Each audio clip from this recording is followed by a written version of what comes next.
Hola a todos. Hoy es sábado, 23 de mayo de 2026, y nuestro querido amigo, nuestro hermano, Mark Sleboda, está aquí con nosotros. Bienvenido de nuevo, Mark. Nima, gracias por invitarme. Siempre es un honor y un placer estar en Dialogue Works. Sí, anoche hubo, ya sabes, muchísimo caos, por cierto, en Oriente Medio. En Irán, concretamente. Lo que estaba pasando en Irán, había dos delegaciones. Una Munir, se llama, ahora mismo no recuerdo su nombre de pila, pero Munir estaba en Irán. El jefe del ejército de Pakistán también estaba en Irán, hablando con la parte iraní. Y había delegaciones cataríes en Irán. No sé cuál era el motivo principal. Hoy le pregunté al profesor Miranda qué era eso, cuál era la razón principal. Me dijo que estaban manteniendo conversaciones regionales con la delegación de Qatar. Y hoy, antes de venir a este directo, hemos sabido que Donald Trump dijo al Canal 12 de Israel que no haré ningún acuerdo que no sea bueno para Israel.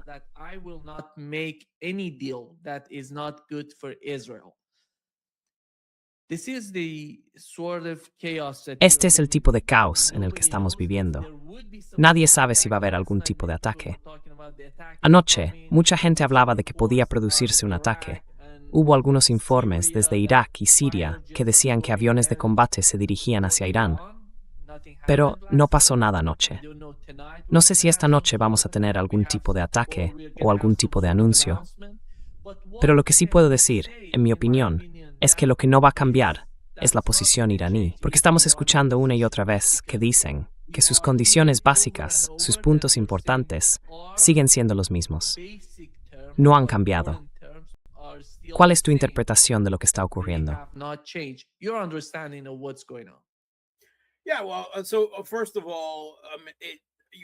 Bueno, a ver, para empezar, no deberías castigarte por no saber si Trump va a bombardear Irán otra vez o no, porque ni él mismo lo sabe, ¿vale? Quiero decir, claramente están dando tumbos. Esto no es ajedrez en 5 dimensiones, ¿eh? No es ningún plan maestro de Trump.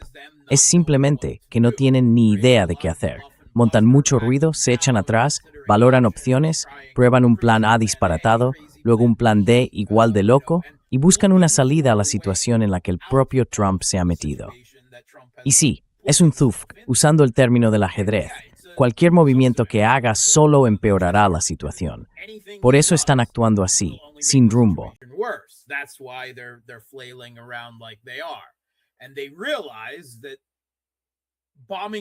Y se dan cuenta de que bombardear Irán otra vez probablemente no cambiaría nada, en un 90% de los casos.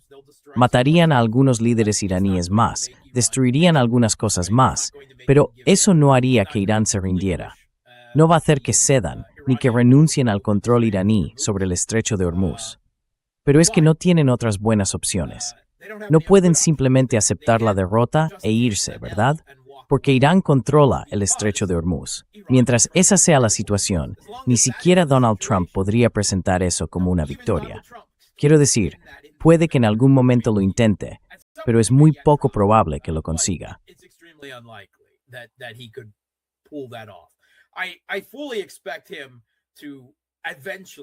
Yo espero totalmente que tarde o temprano acabe saliendo cojeando de Irán, ¿verdad? Puede que bombardee otra vez durante un tiempo, luego declare la victoria y se marche, pero me imagino que de camino de vuelta de Irán se ensañará con Cuba solo para sentirse mejor, porque Cuba está en el hemisferio occidental. Es como fruta madura, ¿no? Cuba no tiene el ejército, los recursos militares, la posición geopolítica, todas esas cosas que tiene Irán y que hacen tan difícil para Estados Unidos cambiar el régimen allí. Cuba carece de muchas de esas cosas. Eso está bastante claro.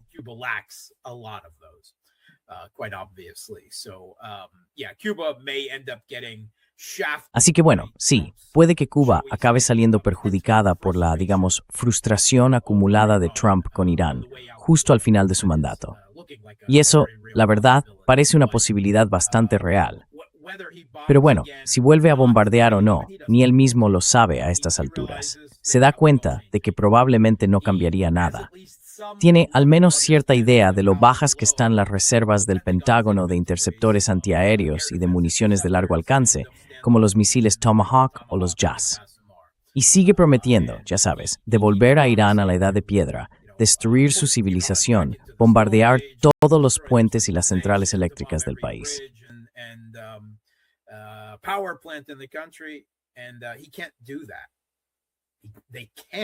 Y él no puede hacer eso. No pueden, porque ya no les quedan municiones de largo alcance para hacerlo. Mira a Rusia, lleva golpeando la infraestructura eléctrica del régimen de Kiev. ¿Qué? Al menos 3 años ya. Y sí, ahora está al borde del colapso, y pueden intervenir localmente y dejarla fuera de servicio cuando quieran. Está claro que no quieren destruirlo todo. No han dado ese paso. Pero el punto es que les llevó mucho tiempo destruir el sistema de defensa aérea soviético que tenía Ucrania. Luego destruir el sistema de defensa aérea occidental, improvisado que trajeron después, y solo entonces empezar a desmantelar la infraestructura eléctrica, poco a poco.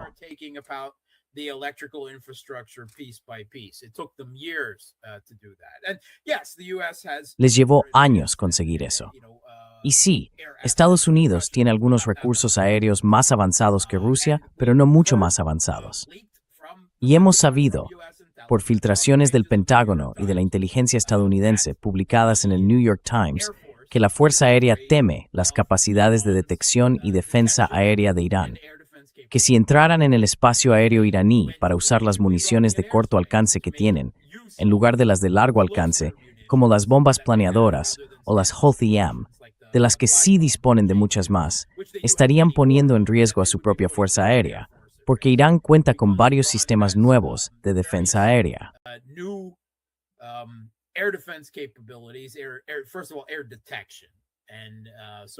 Primero, la detección aérea.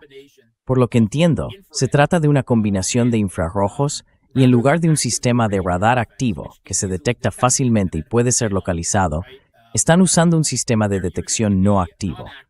Ese sistema, al menos en parte, utiliza cámaras colocadas por todo el país apuntando al cielo, y la información se recopila y se procesa con inteligencia artificial. Esta combinación de infrarrojos y ese sistema les ha dado una capacidad bastante buena para detectar incluso las tecnologías furtivas de Estados Unidos.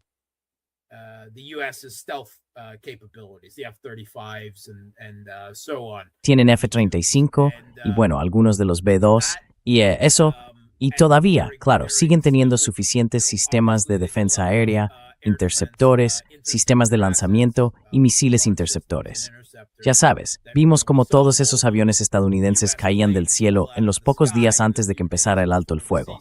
Y eso salió directamente en los medios occidentales tradicionales. No viene de nosotros, de los medios alternativos, ¿vale? Viene de ellos. Y dicen que Irán tiene demasiada capacidad en ese sentido. Y para empezar, es muy interesante escuchar estas cosas.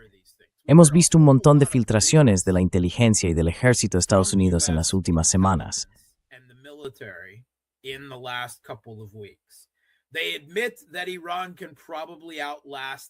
Admiten que Irán probablemente puede resistir el bloqueo de Estados Unidos.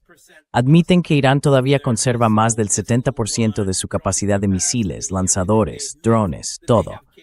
Admiten que tienen una defensa aérea eficaz. Admiten que la administración Trump no tiene respuesta a sus planes de ataque rápido, esas lanchas en enjambre en el estrecho de Hormuz. Y claro, cuando salen filtraciones así, confirman lo que ya sabíamos y de lo que llevamos tiempo hablando, tú, yo y mucha otra gente en tu programa en casi todos los medios alternativos. Lo confirman, nos dan la razón en lo que llevamos meses diciendo. ¿Pero por qué? ¿Por qué están filtrando esto?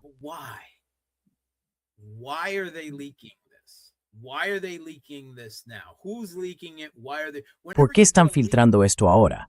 ¿Quién lo está filtrando? ¿Por qué lo hacen? Siempre que hay una filtración así, hay que preguntarse quién la hace y por qué. Y por lo que puedo ver, esto viene de elementos dentro del llamado Estado profundo de Estados Unidos, ¿no? Dentro del aparato de inteligencia, dentro del Pentágono. Es como un grito desesperado, una advertencia sobre lo mala que es la situación en la que se encuentra Estados Unidos y un intento para romper atacor. No porque no quieran atacar a Irán, sino porque creen que este solo nos en el portafolio peor.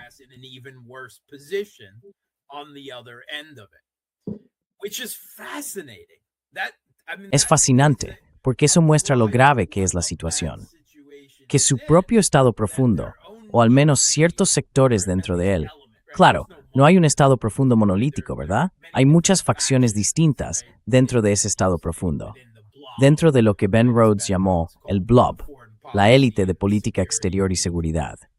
Y hay elementos dentro de ese grupo que están lanzando un grito desesperado para alertar al público, para alertar a los medios y así intentar presionar a la administración Trump. No hagáis esto, no ataquéis otra vez a Irán, porque probablemente no acabará bien para nosotros. Es muy probable que terminemos en una posición aún peor. Y desde luego, no lo están filtrando por un principio moral. Eso está claro. Todo eso es realmente interesante. Ha habido muchísimas filtraciones de este tipo a los medios, tanto desde los servicios de inteligencia como desde el ejército.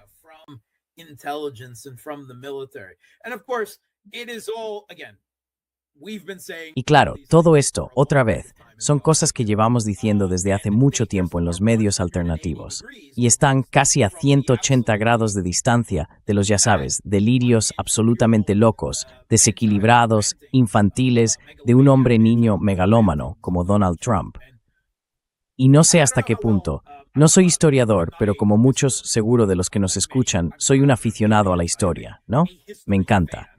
Y en particular me gusta la historia antigua. Y he llegado a la conclusión de que Donald Trump es como el emperador cómodo del Imperio Romano, aquel que solía luchar el que en la película Gladiator se recrea de forma más o menos ficticia a partir de varios personajes. Pero sí, había algunos elementos que eran más o menos ciertos. Me refiero al verdadero emperador cómodo, el que efectivamente luchaba en el Coliseo y todo eso. the one who used to, yes, fight in the Colosseum and everything. He is the U.S. Empire's Commodus. Es el cómodo del Imperio estadounidense. Después de Cómodo, el Imperio romano se vino abajo y nunca volvió a levantarse, ¿verdad? No durante un periodo significativo al menos. Y estoy convencido, ya sabes, de que la historia no se repite, pero rima. Pues sí, Trump y Cómodo, puedo verlo perfectamente como una especie de reencarnación, por así decirlo, en términos históricos, de esa criatura. Y esto es Estados Unidos. Quiero decir, hemos visto, claro, he perdido bastante respeto en los últimos años por Tulsi Gabbard, pero Tulsi Gabbard ahora ha dimitido, obviamente bajo presión, en señal de protesta. Y bueno, estoy bastante seguro, y no creo que sea demasiado polémico decirlo, de que ha intentado evitar que Trump lance una segunda, o si queremos llamarlo así, una segunda ronda, o quizá la tercera o la cuarta. Tercera ronda, sí. Tercera ronda. Vale, llamémosla tercera ronda. Todo depende de cuándo empieces a contar, pero digamos que es la tercera ronda, a la que Tulsi Gabbard claramente se opone, o al menos advierte en contra, si no se opone directamente. Y bueno, por los propios intereses de Estados Unidos. Ella ya se ha ido, y uno de sus principales colaboradores también dimitió la semana pasada.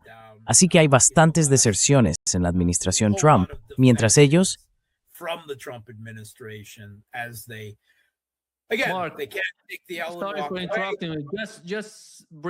Última hora. Hemos sabido desde Pakistán, Arabia Saudí y Qatar que esperan que un memorando de entendimiento entre Irán y Estados Unidos pueda anunciarse tan pronto como mañana.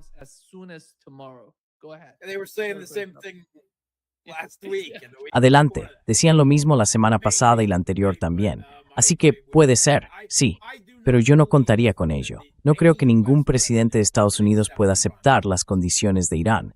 Sea Donald Trump o quien sea, no pienso que ningún presidente estadounidense en la misma situación pudiera aceptar esas condiciones. Así que no pueden hacerlo. No pueden asumir la derrota y marcharse. ¿Qué les queda entonces, aparte de jugársela, de correr ese riesgo, por improbable que sea, y esperar que ocurra algún cisne negro que mejore su situación soltando unas cuantas bombas más? Porque eso es lo que hace Estados Unidos. Eso es lo que hacen. Y parece que ya no les quedan opciones de la CIA o del Mossad.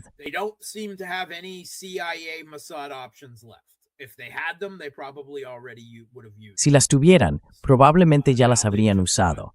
Así que ahora solo tienen, ya sabes, las bombas, las municiones de largo alcance y todo eso, y todavía no han conseguido nada. Y bueno, quizá maten a Mojtaba Hamid, o quizá eliminen, ya sabes, a otro grupo de los jefes de la Guardia Revolucionaria y cosas por el estilo.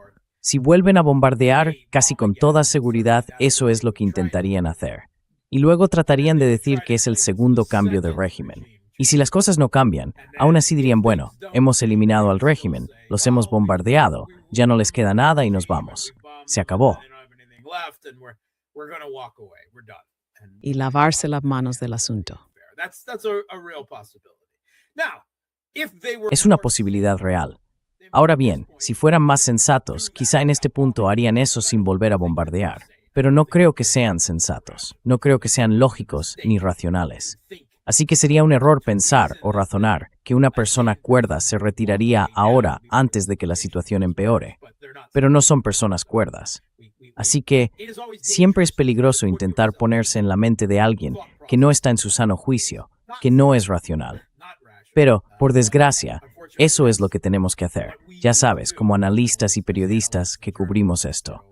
Y sí, digamos que también es algo precario para nuestra propia cordura hacerlo demasiado.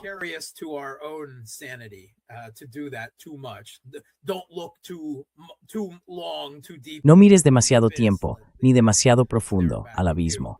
Deja que el abismo te devuelva la mirada. Pero, ya sabes, eso es lo que tenemos que hacer. Así que no veo buenas opciones para Estados Unidos. Nada ha cambiado.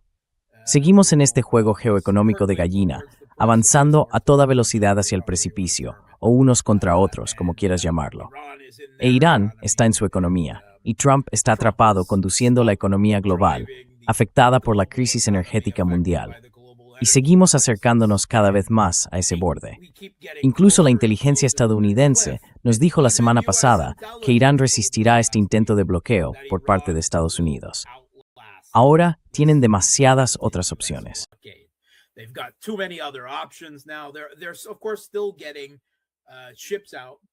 Siguen, por supuesto, sacando barcos, ya sabes, bordeando las costas de Pakistán y de la India, rutas comerciales por tierra a través de Pakistán, rutas por el mar Caspio, trenes que cruzan Turkmenistán desde China hasta Irán.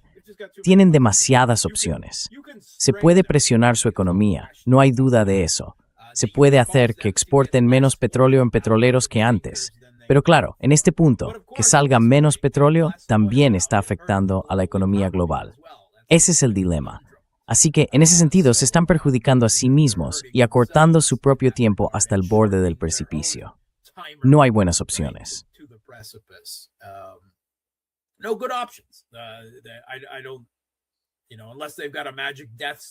No lo creo, a menos que tengan una especie de estrella de la muerte mágica o algo así.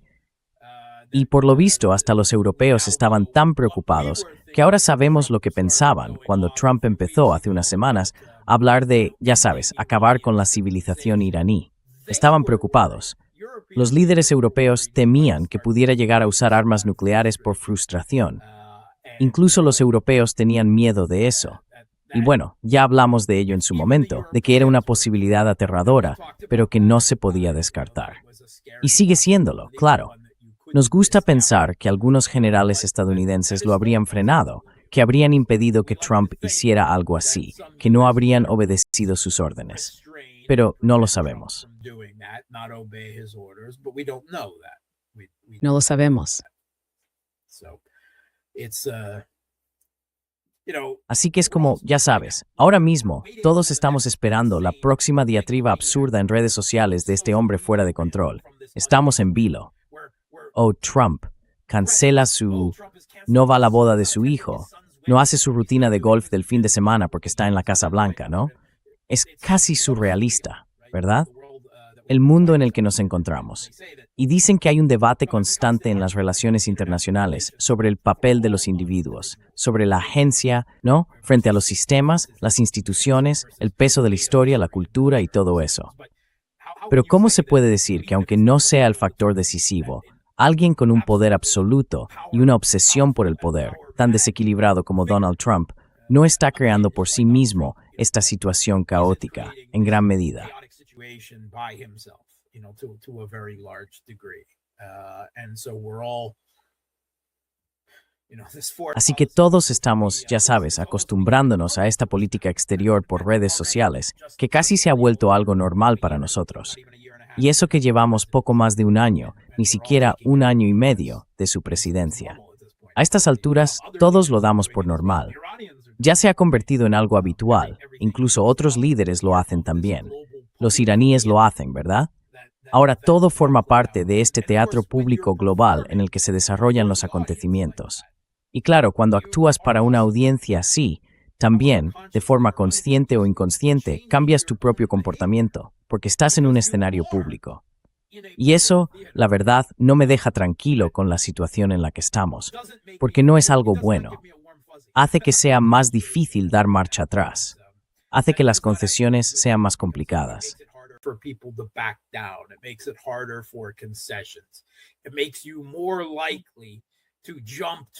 Eso te hace más propenso a reaccionar de forma impulsiva y emocional ante una provocación, porque tu propia opinión pública, claro, se siente herida, se enfada por una situación. Así que es algo muy inestable, una situación realmente peligrosa. Y bueno, las otras grandes potencias, Rusia y China, por supuesto, están detrás de todo esto, apoyando a Irán de manera discreta. Y en el caso de Rusia, quizá ya no tan discreta. En los medios occidentales se dice que muchas de las cosas que están haciendo ahora Irán y Hezbollah cuentan con ayuda o con apoyo de Rusia, y solo podemos especular sobre si eso es cierto o no. Pero Rusia y China no solo respaldan a Irán en distintos grados, sino que además están muy preocupadas por la posibilidad de que esta situación se descontrole por completo, tanto en el plano económico como, por supuesto, en el militar.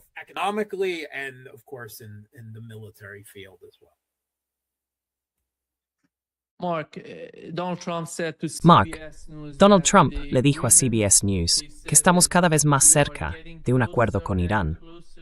Yo no sé qué significa exactamente ese acuerdo, porque no veo que haya ningún tipo de acuerdo en camino. Como mucho, será un memorando de entendimiento, que en realidad no implica ningún acuerdo ni ningún trato.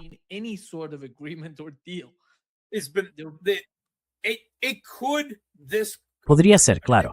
Llevan hablando de esto ya 2 meses. ¿Cuánto tiempo llevamos oyendo hablar de un acuerdo?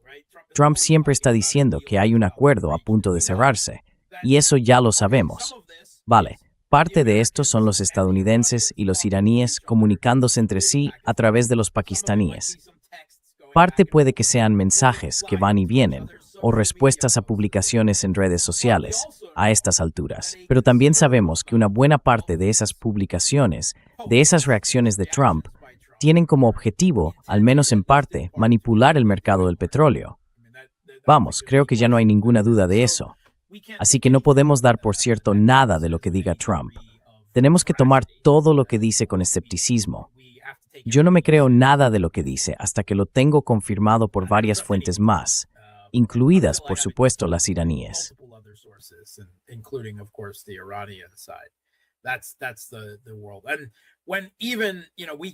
Así es el mundo. Y cuando ni siquiera podemos confiar en nada de lo que dice, claro, ¿cómo van a confiar los iraníes en Estados Unidos en ningún acuerdo? Entonces, anoche mientras terminaba lo último que estaba haciendo, oí que Axios y otros decían que, un acuerdo estaba a punto de cerrarse. Y los iraníes, al mismo tiempo, decían que no, que eso era falso, que no había ningún acuerdo, que estaban en punto muerto. Y hace unas horas escuché que supuestamente los iraníes habían presentado una propuesta en la que consideraban renunciar a su control del estrecho de Hormuz. Pero eso venía de los medios occidentales. Así que, ¿es verdad? ¿O es más desinformación, intentando moldear el relato y con ello los propios acontecimientos? O al menos influir en los mercados del petróleo, aunque solo sea de forma temporal.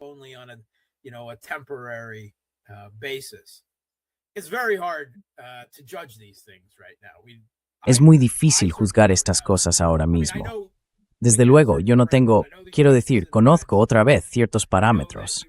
Sé que Estados Unidos está en una mala situación. Sé que Irán sigue en una posición en la que tiene ventaja en la escalada de tensiones. Y si la administración Trump lanza más bombas, pues abróchense los cinturones, porque la economía global va a recibir muchos golpes. desde el corte de los cables de fibra óptica submarinos hasta el cierre del estrecho de Bab el-Mandeb, el bombardeo del oleoducto este-oeste hasta Yambu, a través de Arabia Saudí, pasando por Fujairah, y las plantas desalinizadoras que hacen posible la vida en la mayoría de estos estados del Golfo. Todo eso está sobre la mesa si Estados Unidos sigue adelante.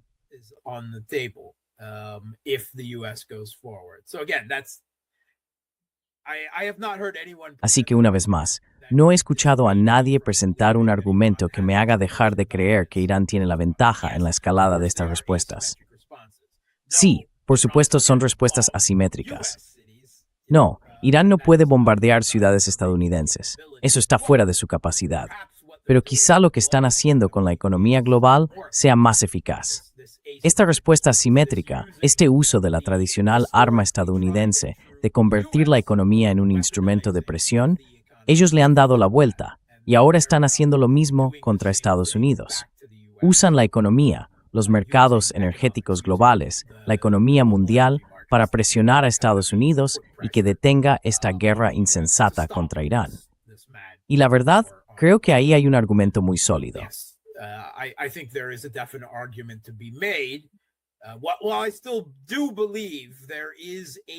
Aunque sigo pensando que hay una utilidad, una cierta utilidad, en tener una disuasión estratégica, en tener un arma nuclear, hay mucha gente que sostiene que, desde hace tiempo defienden que cerrar el estrecho de Hormuz es el arma nuclear de Irán. Pero ahora sabemos que no solo es una opción nuclear, sino una opción nuclear utilizable que produce resultados reales, ¿verdad? Así que también se puede argumentar que Irán no necesita una disuasión nuclear en el futuro, porque ya tiene este control sobre la economía global. Eso, por supuesto, es algo que en última instancia decidirán el Consejo de Seguridad Nacional iraní y el líder supremo, si eso es suficiente o si necesitan mantener ese tipo de disuasión estratégica en adelante.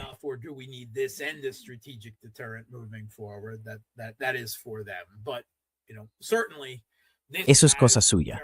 Pero, ya sabes, esto tiene consecuencias muy reales. Si Irán no pudiera actuar así en el estrecho de Hormuz, estaría en una situación mucho más complicada de la que tiene ahora. Pero la geografía es la que es, e Irán está ahí. Está justo en ese punto estratégico y tiene la capacidad. Y como se ha señalado, en realidad no necesita una gran capacidad. Solo necesita hacer ataques demostrativos con lanchas rápidas, mini submarinos, drones o lo que sea. Y ningún barco, ya sabes, los capitalistas son capitalistas, va a arriesgar su barco, sus inversiones, su seguro y todo lo que implica pasar por ahí.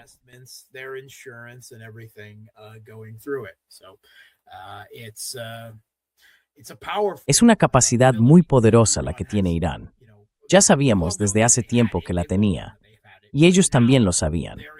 Pero ahora hay un verdadero empoderamiento en la forma en que la están utilizando.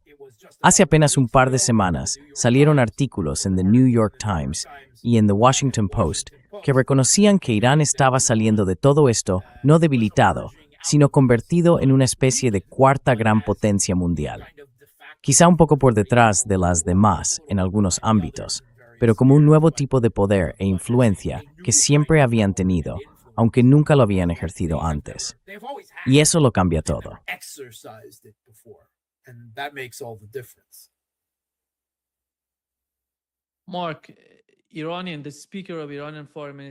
Mark, el presidente del Parlamento iraní y ministro de Exteriores Bagheri, dijo que el asunto del estrecho de Hormuz es un tema regional, que no tiene nada que ver con Estados Unidos, que se trata de que Irán y Omán decidan sobre ello.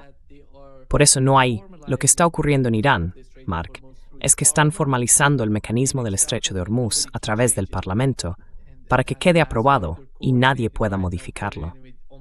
Y por eso ahora están coordinando con el gobierno omaní para incorporarlo como parte de la Constitución iraní. Y en cuanto a los países del Consejo de Cooperación del Golfo, Mark, recuerda lo que ha pasado en los últimos 3 años, desde 2023. Ya sabes, tuvimos el 7 de octubre.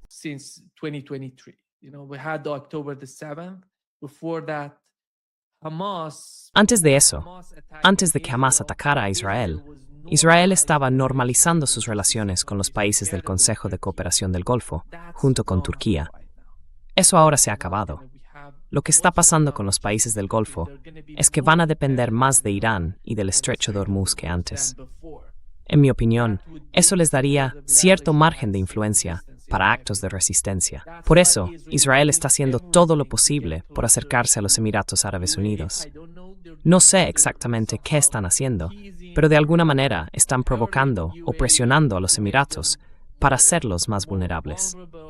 Están intentando, en definitiva, crear división dentro de los países del Golfo. Well, there is a division, right? I do. Bueno, hay una división, ¿verdad? Quiero decir, son monarquías del Golfo. No perdamos eso de vista, ¿vale? Son estados monárquicos un poco anticuados, ¿no? Eso es lo que son. Y las personalidades tienen un papel mucho más importante que las instituciones, y en el grado más alto.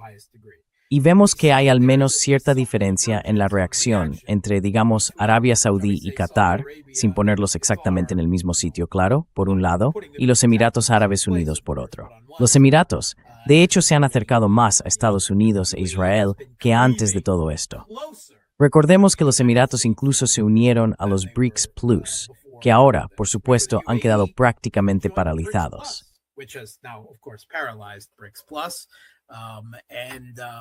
They were Bueno, ya sabes, hasta ahora estaban siguiendo una política exterior de varios vectores, y Arabia Saudí ha estado yendo de un lado a otro. Hemos oído de algunas fuentes que Arabia Saudí animó a Estados Unidos a seguir adelante con esta guerra, y otras dicen justo lo contrario. No sabemos cuál es la verdad. Desde luego, yo no la sé.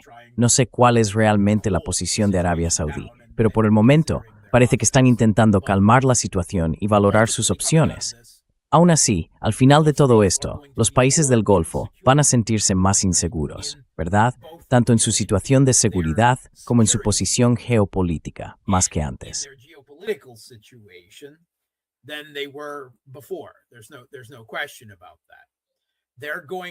No hay duda de eso. Se van a quedar con unos Estados Unidos e Israel, cuyo poder, su hegemonía en Oriente Medio, está erosionada. No ha desaparecido del todo, pero sí se ha debilitado.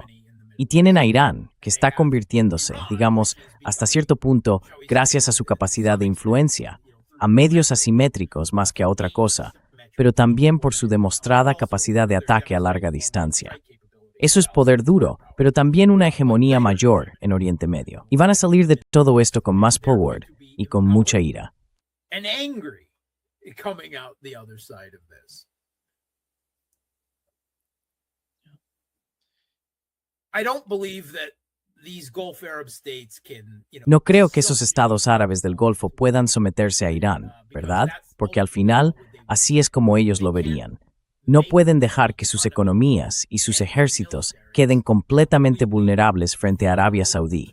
Eso significa que necesitan seguir buscando un proveedor de seguridad externo. Ahora bien, dejando a un lado que ese proveedor externo los ha llevado a esta situación y los ha arrastrado, quisieran o no, a este conflicto con Irán, haciendo que su seguridad claramente menos segura. Sí, es una paradoja lógica, pero en realidad no tienen a nadie más a quien acudir de forma seria.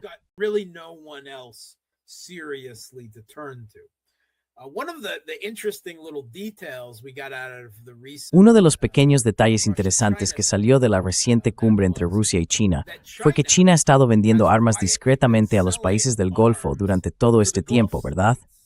Y sí, seguramente también estén vendiendo drones y otros equipos, o al menos componentes, a Irán. Pero además estaban vendiendo material defensivo, casi con toda seguridad, sistemas antidrones e interceptores a los estados del Golfo. Ahora bien, ¿pueden esos países del Golfo cambiar por completo y depender de China como proveedor de seguridad? No, no pueden. Sus ejércitos están vinculados a Estados Unidos y a Occidente. Así que espero que la presencia estadounidense sea más reducida que antes.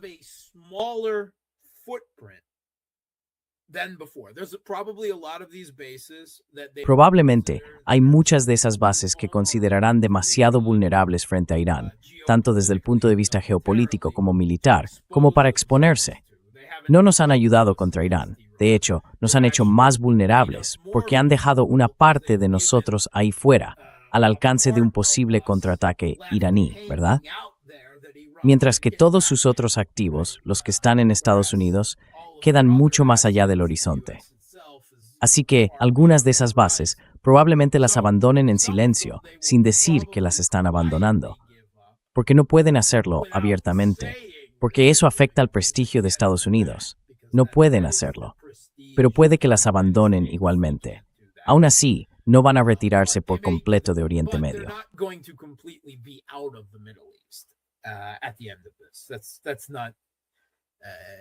Al final de todo esto, no es así.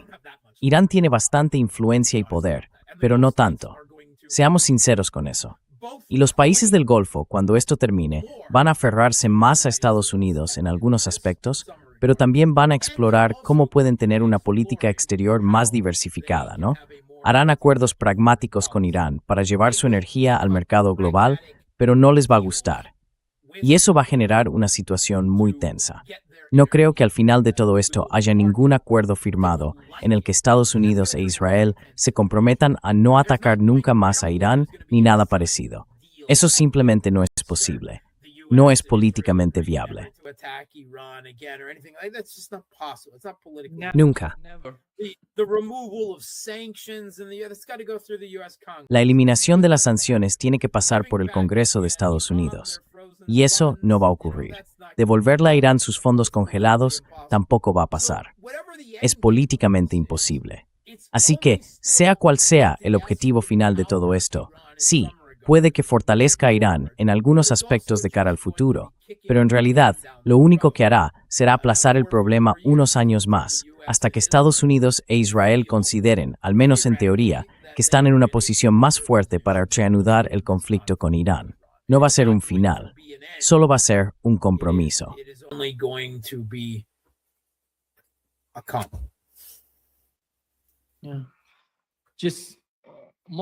Mark, déjame leer lo que Lindsey Graham está lamentando ahora mismo.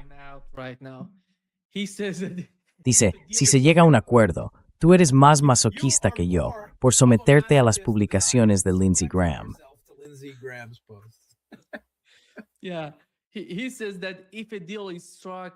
Sí, dice que si se llega a un acuerdo para poner fin al conflicto con Irán, dado que se cree que el estrecho de Hormuz no puede protegerse del terrorismo iraní, y que Irán sigue teniendo la capacidad de destruir gran parte de la infraestructura petrolera del Golfo, entonces se percibirá a Irán como un país dominante, una fuerza que exige una solución diplomática. Esa combinación, la percepción de que Irán puede mantener el control del estrecho mediante el terror y, al mismo tiempo, causar daños enormes a la infraestructura del Golfo, supone un cambio importante en el equilibrio de poder en la región, y con el tiempo será una pesadilla para Israel.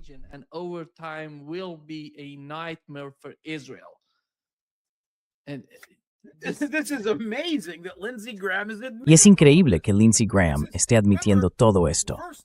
Recordad que hace un par de semanas tuvimos a Robert Kagan, ¿verdad? El archineoconservador por excelencia, el marido de Victoria Nuland, el arquitecto del neoconservadurismo, de la hegemonía estadounidense en ese sentido. Incluso los líderes europeos citan sus libros como parte de esa ideología excepcionalista, supremacista y mesiánica del excepcionalismo.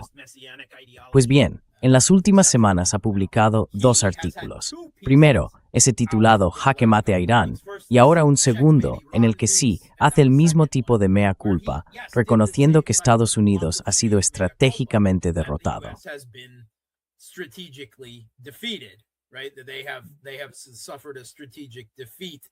Que han sufrido una derrota estratégica en todo esto a través de Irán. Y ahora Lindsey Graham, de hecho, empieza a tener algo de sentido y está diciendo exactamente lo mismo. Es sorprendente que ¿hace cuánto tiempo Lindsey Graham gritaba fuego y furia contra Irán? Y ahora lo han arrastrado, por así decirlo, hasta el río y le han hecho beber. No quiero desviar la atención de las posibles tragedias que aún podrían caer sobre el pueblo iraní en todo esto. Podría haber una nueva guerra durante un tiempo. Podría haber cientos, miles de muertes. Coronation Brestev Sopranets Nitsme Puisas Attack Aidan. No one would be surprised. I wouldn't be surprised. Nadie se sorprendería. Yo no me sorprendería. Pero hay una especie de toque de difuntos geopolítico que ahora es evidente por sí mismo. Incluso Lindsey Graham y Robert Kagan lo están viendo. Estamos presenciando acontecimientos realmente dramáticos. Now, all Dadurl wars Ditters, so new the Metter Bithra. I believe that at this point. So there are a number of other events. Creo que a estas alturas ya está claro. Ha habido varios acontecimientos que nos han llevado hasta este punto. Estados Unidos lleva tiempo jugando al gato y al ratón con los hutíes en Yemen, desperdiciando municiones, todos los recursos militares de Estados Unidos y sus aliados que se malgastaron en Ucrania. Y luego, cuando se enfrentaron a Irán, se pasaron de la raya, una típica muestra de sobreextensión imperial, y les han dado un golpe, y un golpe fuerte. Aún así, siguen intentando distanciarse, al menos públicamente, de la guerra en Ucrania. Y ahora, con esto, son demasiadas derrotas para el hegemón, para el imperio estadounidense, si queremos llamarlo así. No van a recuperarse de esto. Lo estamos viendo en todo lo que hacen. Si vuelven a atacar, al final solo empeorarán su posición geopolítica a largo plazo. Y esa erosión del hegemón, de ese imperio, se acelerará aún más. Of that hegemon, of that empire, ever quicker. We keep seeing they keep accelerating this. Seguimos viendo cómo ellos mismos aceleran todo esto, por su arrogancia y por su negativa a aceptar los cambios que están ocurriendo en el mundo, aferrándose a esa hegemonía. En el fondo, están precipitando su propio final, porque están yendo demasiado lejos. Seguro que has visto Star Wars, Nima, ¿verdad? Una nueva esperanza, la primera película de Star Wars, aunque sea la número 4 en la saga, o como se diga. Hay una frase en la que la princesa Leia habla con el Grand Moff Tarkin y le dice algo así como: cuanto más intentes apretar el puño, más sistemas estelares se te escaparán entre los dedos, o algo por el estilo. Esa es exactamente la situación. Es el ejemplo perfecto, y perdona que recurra a ese americanismo, pero creo que ayuda a que mucha gente del público entienda mejor de qué estamos hablando. Understanding to a lot of the people out there in the audience that is the situation that is. Esa es la situación en la que se encuentra ahora mismo Estados Unidos. Everything they do Todo lo que hacen solo empeora su propia situación, y por eso son tan... Y claro, eso los hace muy peligrosos. Porque si están desesperados y corren el riesgo de perder prestigio, de perder carreras políticas, de perder peso geopolítico y militar, en cualquier dirección que miren, es más probable que asuman riesgos insensatos, que hagan cosas desesperadas y peligrosas simplemente porque no pueden aceptarlo. Quiero decir, Trump sigue insistiendo en que está ganando. I mean, Trump still insists he's winning.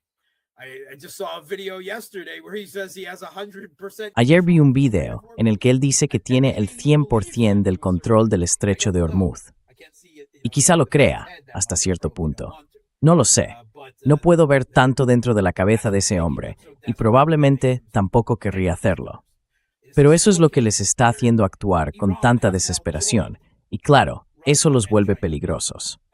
Seguimos ante una situación en la que Irán se ha unido ahora a Rusia y a China para compartir una carga muy pesada. Esa carga es cómo gestionar el declive de la hegemonía global occidental, liderada por Estados Unidos, del imperio americano, sin que todo se venga abajo, colapse y arrastre al mundo entero con él de golpe, ¿verdad? Collapsing and bringing the whole world down with it all at once, right? Or without it lashing out in its, O sin que, en sus últimos años, ya sabes, se descontrole y lance armas nucleares o haga algo desesperado y loco como consecuencia de eso. Eso significa que Irán se ha unido ahora a Rusia y a China como, digamos, los adultos en la sala, los veteranos que creen que a veces hay que reflexionar. Sí, los intereses nacionales siguen siendo una prioridad, pero también tienen que pensar un poco más allá, porque el futuro del orden mundial y el futuro de la humanidad dependen de que sean capaces de gestionar este declive del imperio estadounidense sin que todos acabemos ardiendo por ello. Es una carga enorme, y a menudo eso les lleva a tomar decisiones para no presionar demasiado a Estados Unidos cada vez que podrían hacerlo. at every opportunity that they could, perhaps. Dijiste que todas las guerras son una sola guerra. Y aquí tienes al Pentágono confirmando exactamente lo que acaba de decir. Compradnos armas. Y de repente hay una pausa. ¿Qué te están diciendo los taiwaneses sobre la pausa?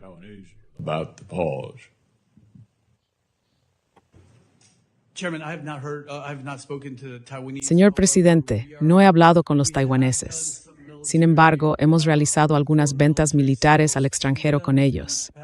Lo que ocurre es que, ahora mismo, hemos hecho una pausa para asegurarnos de que tenemos la munición que necesitamos para la operación Epic Fury, de la cual tenemos bastante, pero queremos asegurarnos de que contamos con todo lo necesario. Después, las ventas militares al extranjero continuarán cuando la administración lo considere oportuno, señor.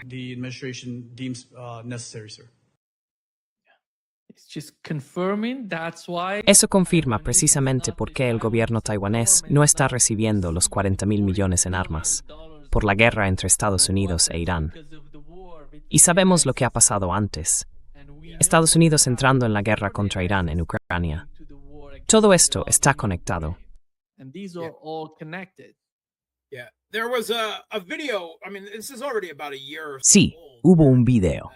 Quiero decir, esto tiene ya como un año, más o menos, en el que el enviado de Trump, su niñera para el régimen de Kiev en Ucrania, el ex general retirado Kellogg, que ahora está más bien apartado, dio una entrevista en la que señalaba que el problema que tiene Estados Unidos con lo que ahora llaman simultaneidad estratégica es que Rusia, China, Irán, Corea del Norte y algunos otros países que podrías añadir ahí, están hoy tan conectados entre sí a través de alianzas y asociaciones estratégicas, en gran parte porque fue Estados Unidos quien los empujó a unirse al mismo tiempo. Los hemos provocado a todos, y no hemos aplicado lo más básico del realismo estratégico, eso de equilibrar fuerzas o dividir para vencer. Strategic balancing or divide and conquer principles, they provoked and Ya sabes, ellos provocaron, y bueno, por su arrogancia imperial, por su arrogancia hegemónica, provocaron a todos y ayudaron a empujar a países muy distintos, con sistemas políticos, culturas, historias y religiones muy diferentes, a unirse en esta cooperación. Y Kellogg señaló que ahora Estados Unidos no puede actuar contra ninguno de esos países, especialmente contra los tres grandes, pero tampoco contra los demás, sin que eso tenga efectos negativos de rebote por sus relaciones con los otros. Por ejemplo, si entran en guerra con Irán, el resultado es que el mercado global, los mercados energéticos viven lejos. the global market goes, energy markets go crazy. The price of oil, the price of gas, the price of aluminum. El precio del petróleo, el del gas, el del aluminio, el del helio, el de los fertilizantes, todos esos productos, que también son subproductos de las industrias de los hidrocarburos, se disparan. Y por supuesto, Rusia se beneficia de todo eso. Así que sí, le están haciendo regalos a Rusia.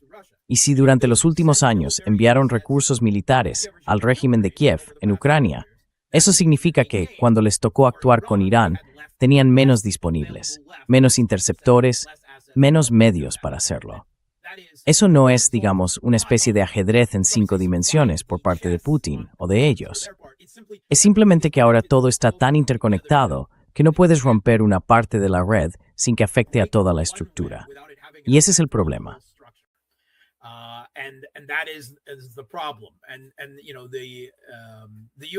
Y ahora Estados Unidos intenta presentarlo como la respuesta en Rusia, al mismo tiempo, ¿sabes?, con esa idea preferida de cómo hacer la secuencia estratégica, cuál es el orden correcto para ir contra Rusia, China e Irán, y de algún modo mantener la hegemonía estadounidense al final de todo eso.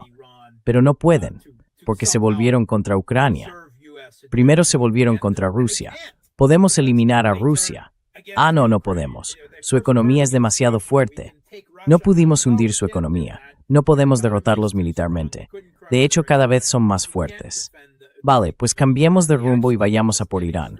Ah, tampoco está funcionando, ¿verdad? Y eso no hace más que empeorar su posición.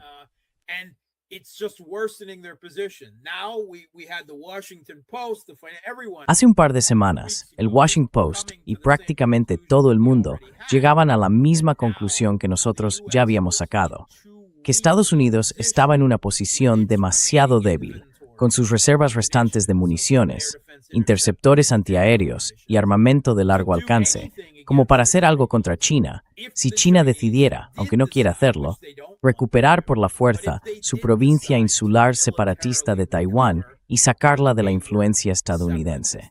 Y que en ese caso, Estados Unidos podría hacer muy poco al respecto. En realidad, yo creo que ya antes podía hacer poco. Pero ahora su posición, por supuesto, es aún peor, porque se han lanzado contra Irán de una forma tan contundente.